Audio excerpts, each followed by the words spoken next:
Once upon a time, and in a goddamn crack house.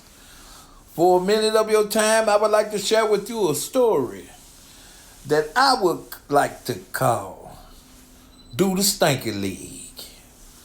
Oh, y'all remember the little crew that came out that called themselves the GS Boys.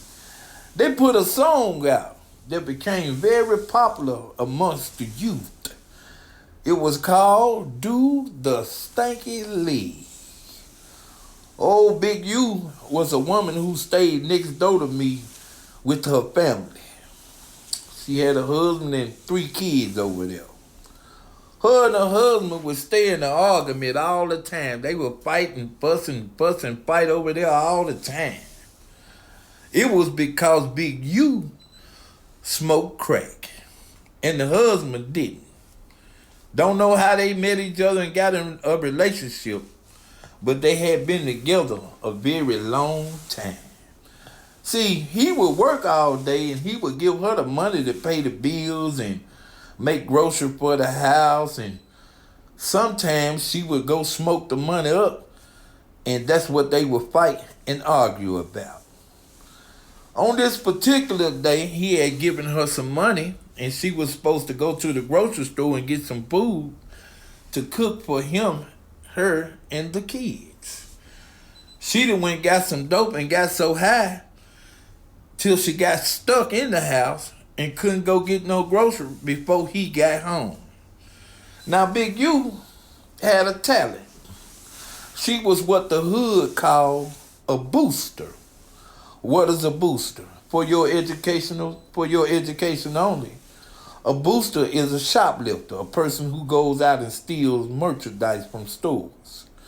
Her specialty was stealing meats.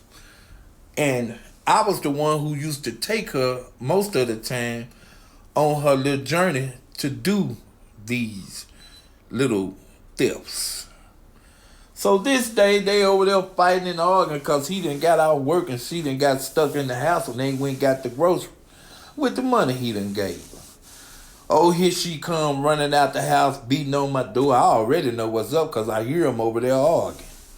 I already got my keys in my hand and locking up everything. I said, okay, I'm ready, let's go. She said, yeah, man, I need you to take me to 2 or 3 stores. So we go to the first 2 stores and Lord and behold, there were 2 police cars sitting at each store, so we knew not to go in there.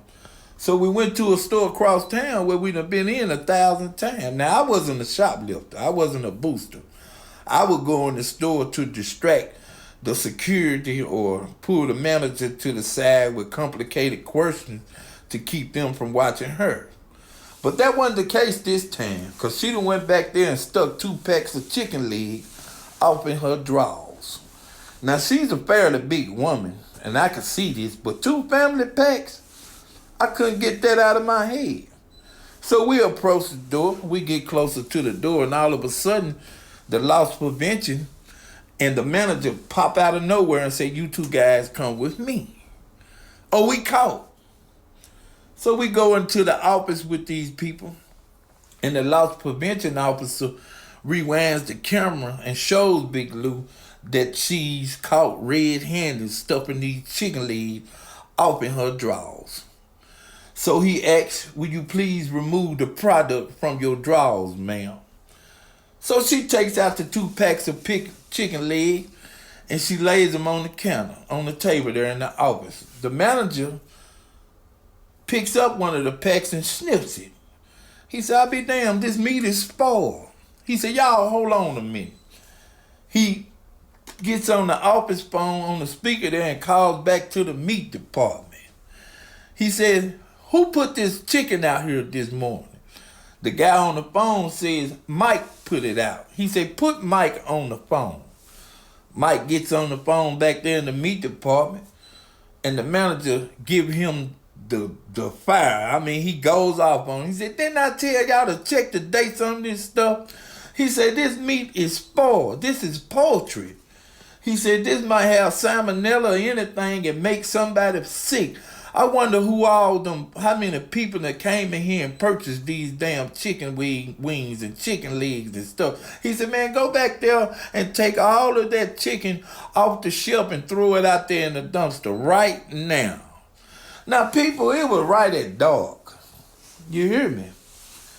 And the loss prevention officer, he looks at the manager and says, so what you want me to do about these two? You want me to call the police? The manager paused for a second and holds his head down in thought. He raised his head back up and he looked at both of us. He said, look at here. He said, I wouldn't have known that this meat is bad if it weren't for y'all in here stealing.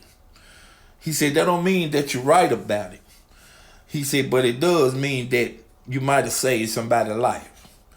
He said, so here's what we're going to do. He said, y'all leave out of my store and don't let me catch y'all back in here ever again. He said, if I see you come back on the premises, I'm calling the police.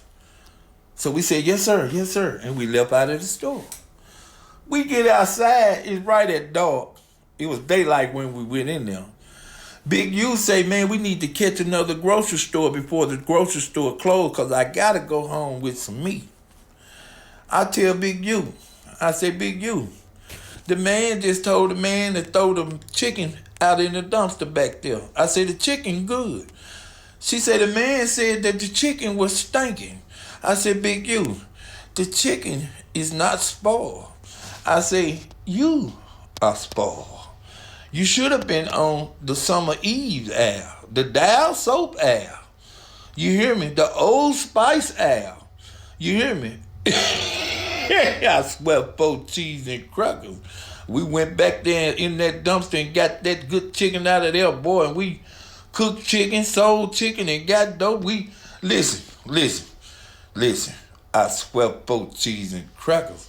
Once upon a time, and in the crack house, for a minute of your time, I shared a story with you called Do the Stinky Leg. The Stinky Legs.